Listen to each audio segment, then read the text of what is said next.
प्रशासन ठप्प की कारखानदारांची मनमानी, कोरेगावकरांना नो एंट्रीची शिक्षा, ऊस वाहतुकीने बंद झाले प्रवेशद्वार. सातारा लातूर राष्ट्रीय महामार्ग हा कोरेगाव शहराचा मुख्य जीवनवाहिनी मार्ग, पण गेल्या 3-4 दिवसांपासून या प्रवेशद्वारावरून शहरात प्रवेश म्हणजे जणू एखाद्या वेड्यात अडकण्यासारखी परिस्थिती निर्माण झाली आहे. वासना नदीच्या पुलावर ऊसाने भरलेल्या ट्रॅक्टर ट्रॉलींची सतत चालणारी वर्दळ, मध्येच थांबलेली वाहने व टोचन करून पुढे नेण्याची कसरत, हा क्रम 24 तास न बदलणारा ठरला आहे. साखर कारखानदारांची उघड मुजोरी आणि प्रशासनाचे थंड प्रतिसाद देणारे सोयीस्कर दुर्लक्ष यामुळे कोरेगावकरांना नो एंट्रीची सक्ती सहन करावी लागत आहे. ऊस वाहतुकीमुळे कोंडीतून रुग्णवाहिका देखील तासनतास आगेकूच करू शकत नाहीत. सायरन वाजू दे, जीव तळमळू दे, तरीही ना पोलीस डोळे उघडतात ना परिवहन विभागाला जाग येते. मंगळवारी विवाह तिथी असल्याने महामार्गावरील वाहतूक प्रचंड वाढली. त्यातच ऊस वाहतुकीचा मारा, परिणामी पुलावर कोलमडलेली स्थिती. शनिवार ते सोमवार पूर्ण आठवडा वाहतूक कोंडीने ठप्प आणि शहरात पोहोचण्यासाठी अर्धा तास ते त्याहून अधिक वेळ खर्ची पडतो. राजकीय दबाव, कारखानदारांचे सर्वस्वी वर्चस्व आणि शासन यंत्रणेची अनाकलनीय शांतता यामुळे कोरेगावकरांचा संयम सुटत चालला आहे. सोमवारी रात्री स्वतः पोलीस निरीक्षक घनश्याम बल्लाळ रस्त्यावर उतरले तेव्हा एक क्षण व्यवस्था सुधारली, पण पुढे पुन्हा तेच चित्र असे सुरू राहिले तर ऊस वाहतुकीचा हा बेसुमार वेग कोरेगावच्या जीवावर उठण्याची भीती नागरिक व्यक्त करत आहेत. शिरडोन फाटा कोरेगाव रेल्वे स्टेशन मार्गावर वाहतूक व्यवस्थेला तात्काळ पर्याय तयार करावा. ट्रॅक्टरचे वजन तपासणी बंधनकारक करावे. पोलीस व परिवहन विभागाने 24 तास नियंत्रण ठेवण्यासाठी यंत्रणा उभारावी. साखर कारखानदारांवर कडक कारवाई करून कोंडी रोखावी अशी मागणी जोर धरत आहे. कोरेगावकरांचा प्रश्न एकच आहे की शहराचा श्वास रोखणाऱ्या या ऊस व्यवस्थेला लगाम लावणार कोण? कारखानदार की झोपलेले प्रशासन अखेर डोळे उघडणार? संविधान दिन व 26/11 बलिदान दिनानिमित्त कोरेगावात मोफत आरोग्य तपासणी शिबिर. संविधान दिन तसेच 26 नोव्हेंबर बलिदान दिनाचे औचित्य साधून कोरेगाव येथील भैरवनाथ सांस्कृतिक सभागृहात बुधवारी सकाळी 11 वाजता मोफत आरोग्य तपासणी शिबिराचे आयोजन करण्यात आले होते. शहरवासियांनी या शिबिराला उत्स्फूर्त प्रतिसाद दिला. भारतरत्न डॉक्टर बाबासाहेब आंबेडकर यांनी भारतीयांना दिलेल्या संविधानामुळे देशात सामाजिक व राजकीय परिवर्तनाची दिशा घडली आहे.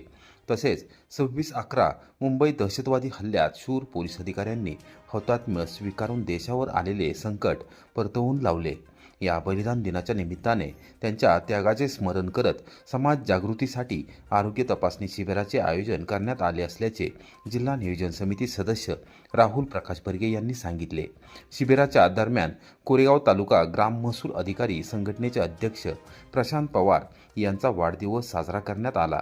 कार्यक्रमात सातारा जिल्हा मध्यवर्ती सहकारी बँकेचे संचालक सुनील खत्री, भैरवनाथ यात्रा कमिटीचे अध्यक्ष शहाजीराव बर्गे, कोरेगाव विकास आघाडीचे अध्यक्ष व प्रथम नगराध्यक्ष प्रशांत उर्फ राजाभाऊ बर्गे, शिवसेनेचे माजी उपजिल्हाप्रमुख दिनेश बर्गे, कोरेगाव ग्रामपंचायतचे माजी सदस्य राहुल फत्तेसिंह बर्गे, माजी उपसरपंच किशोर नानासाहेब बर्गे, माजी नगरसेवक सचिन भैया बर्गे, नगरसेवक साईप्रसाद बर्गे, डॉक्टर विघ्नेश बर्गे, प्रीतम बर्गे, गणेश धनावडे, खरेदी विक्री संघाचे संचालक अमरसिंह बर्गे, मनसे तालुका प्रमुख सागर संभाजी बर्गे, शिवसेना शहर प्रमुख अक्षय संजय बर्गे, बाजार समितीचे संचालक सुनील निदान, प्रगतशील शेतकरी अमोल भोसले यांच्यासह मान्यवर यावेळी उपस्थित होते. या शिबिरात कोरेगाव उपजिल्हा रुग्णालयाच्या वतीने सर्वसामान्य नागरिकांची मोफत आरोग्य तपासणी करण्यात आली. तसेच सातारा येथील सन एज वेल बिंग सेंटरतर्फे मोफत आयुर्वेदिक नाडी परीक्षण करण्यात आले. यावेळी डॉक्टर देवयानी पाटणकर यांनी नागरिकांना आरोग्यविषयक मार्गदर्शन केले. कार्यक्रमाच्या यशस्वीतेसाठी तुषार चव्हाण, किरण देशमुख, निवास मेहरुकर यांनी विशेष परिश्रम घेतले. प्रशांत पवार, दादाराजे मित्र मंडळाचे या आयोजनात विशेष योगदान होते. प्रशांतजी पवार, तलाठी संघाचे जिल्हाध्यक्ष, त्याचप्रमाणे मनापासून जवळजवळ सगळ्यांनी जी भाषणे केली की त्यांच्या मैत्री सगळे उदाहरण देतात. खऱ्या अर्थी मैत्री जपणार प्रशासकीय सेवेचा अनुभव असताना सुद्धा एक सामाजिक भान ठेवून ह्या कोरेगावच्या तडफगडीमध्ये नेहमीच स्वच्छतेचा विषय असू द्या, नागरिकांच्या आरोग्याचा असू द्या, एक सृजनशील युवक म्हणून प्रशांतदादाकडे सगळे जर बघतात. आपल्याला आपल्या वाढदिवसानिमित्त आपण स्तुत्य असा उपक्रम घेतला. त्या उपक्रमासाठी आज कोरेगाव यात्रा कमिटीचे आमचे मार्गदर्शक शाही काका असतील, त्याचप्रमाणे आमचे राजकीय मार्गदर्शक सुनील खत्री साहेब असेल, दिनेश अप्पा, किशोरराव आहेत आमचे, सुनील निदान असतील, खरं तर आणि सर्वच असणारे डॉक्टर टी खरं तर वाढदिवस करत असताना एक समाजाच्या ऋणातून मुक्त होण्यासाठी आपण विविध उपक्रम राबवत असतो. खऱ्या अर्थी एक समाजाची आत्ताची असणारी एक व्यवस्था, तब्येतीची काळजी घेणं, या माध्यमातून आज जो आरोग्य कॅम्प आपण भरवला त्याबद्दल मी तुमचं फार कौतुक करतो.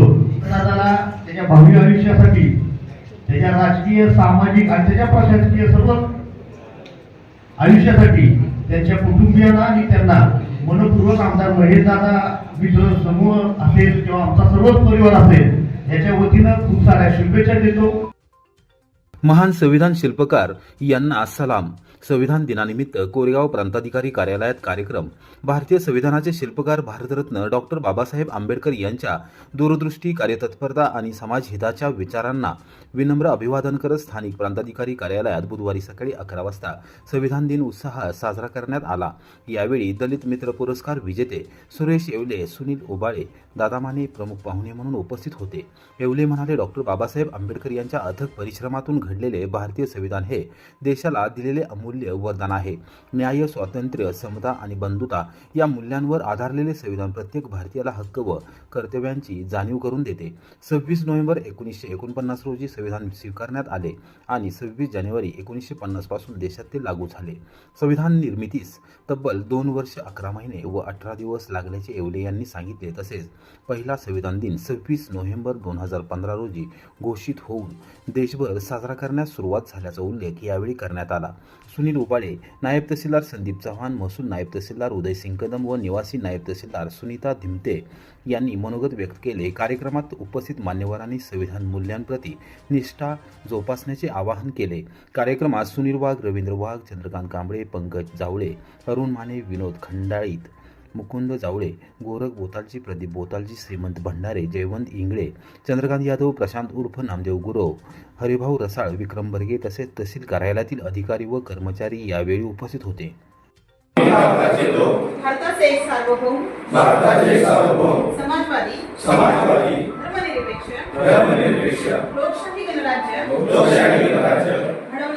घडवण्याचा व त्याच्या सर्व नागरिकांस सामाजिक आर्थिक व राजनैतिक न्याय विचार अभिव्यक्ती विश्वास श्रद्धा व उपासना यांचे स्वातंत्र्य दर्जाची व संधीची समानता निश्चितपणे प्राप्त करून देण्याचा आणि त्या सर्वांमध्ये व्यक्तीची प्रतिष्ठा व राष्ट्राची एकता आणि एकात्मता यांचे आश्वासन देणारी बंधुता प्रवर्धित करण्याचा संकल्पपूर्वक निर्धार करून आमच्या संविधान सभेत आज दिनांक 26 नोव्हेंबर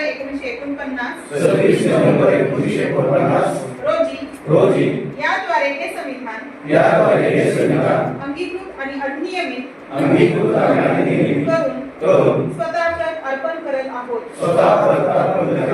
जय हिंद, जय महाराष्ट्र. रहमतपूरच्या विकासासाठी एकजूट महाआघाडीच्या वचननाम्यातून नव्या बदलाची हाक. रहमतपूर नगरपालिकेच्या पंचवार्षिक निवडणुकीत राष्ट्रवादी अजितदादा पवार गट, शिवसेना एकनाथ शिंदे गट, राष्ट्रीय काँग्रेस राष्ट्रवादी शरद पवार गट आणि मित्रपक्ष युतीचा वचननामा बुधवारी सकाळी 11 वाजता जाहीर करण्यात आला. रहमतपूर नगरपालिकेच्या आगामी पंचवार्षिक निवडणुकीत राष्ट्रवादी काँग्रेस अजितदादा पवार गट, शिवसेना एकनाथ शिंदे गट, राष्ट्रीय काँग्रेस राष्ट्रवादी काँग्रेस शरद पवार गट आणि मित्रपक्ष यांच्या संयुक्त विद्यमाने रिंगणात उतरणाऱ्या पॅनलचा वचननामा मोठ्या उत्साहात जाहीर करण्यात आला. श्री रोकडेश्वर मंदिरासमोर झालेल्या कार्यक्रमात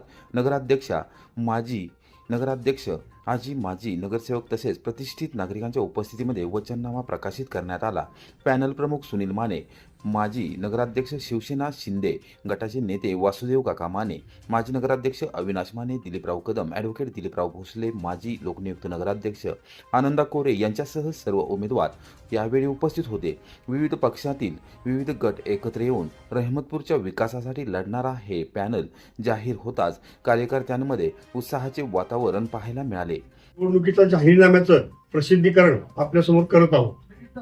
आमच्या पॅनलच्या प्रत्येक उमेदवार हा त्या ठिकाणी त्या लोकांच्या त्या प्रभागामधल्या त्या भावक्यामधल्या त्या जातीमधल्या त्या धर्मामधल्या सगळ्या लोकांचे आम्ही संवाद साधून त्या ठिकाणी उमेदवार दिलेत।